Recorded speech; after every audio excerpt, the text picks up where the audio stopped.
Hi guys, we're back for another month of the Mr. B's Booksellers Dozen, where we celebrate 24 fantastic books that are being released throughout the month this month. I'm going to chat you through 5 of the books that we're really excited about. The lovely thing this month is a bunch of these are personal favourites that we've all read in the team and completely adore. So let's kick off with some fantastic fiction that we've loved. So the first book that we're going to talk about is The Drowned City by KJ Maitland, and this is one of my colleague Ed's favourite recent reads. So the book is set in 1606 in Bristol, and it looks at the remnants of a huge flood that actually struck Bristol at the time. It follows a character called Daniel Purseglove, who is taken on by James I's court to try and uncover a plot to take him down. There's a little hint of what could be witchcraft, what could be Catholic influence in there. It's a fantastic historical mystery and is perfect for fans of C.J. Sansom and has been loved by writers such as Andrew Taylor and Connor Gilden. The next book that we want to talk about has been loved by my colleague Nicole, and a number of other members of the team have all determinedly grabbed the book from her once she finished it.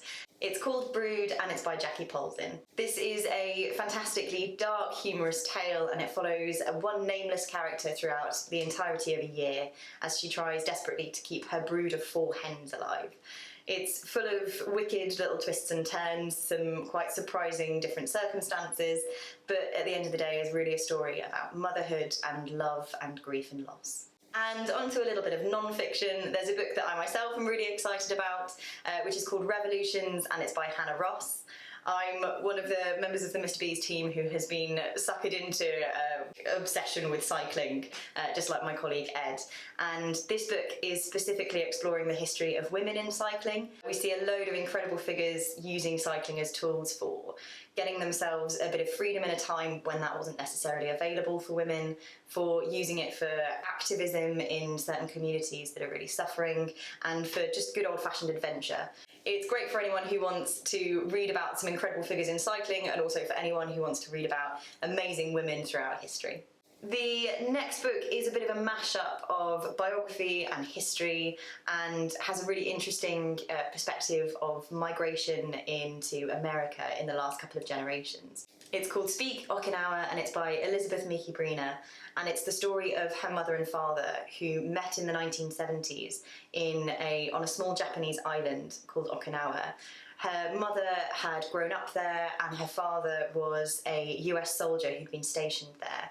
They fell in love and got married and decided to build a home for themselves in the US. This book is a fascinating exploration of what it's like to build a cross-cultural family in the United States. The last book that we're going to talk about today is a teen book. It's by the fantastic rapper, activist, writer of Natives, Akala. It's called The Dark Lady. It follows a young boy called Henry as he traverses Elizabethan London, trying to make his way through his life as a pickpocket orphan, just struggling through the back streets of the city. Henry knows that he's a little bit different when he starts getting visions of a dark lady, and he decides to uncover the mystery of why these are suddenly happening to him. It's got a mile-a-minute plot, it's got fantastic characters, and in a classic Akala style, it weaves in brilliant Elizabethan Shakespearean language, but feels very contemporary at the same time. The list to all of these books and the whole 24 in the Booksellers Dozen this month can be found in the link below and on our website.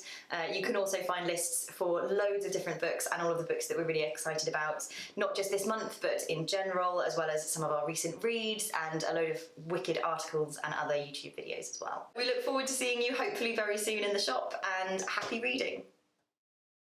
Mr. B's team, because I don't think you said the sentence quite right. So okay, you've been suckered into. That sounds right. Amole. Don't put that in.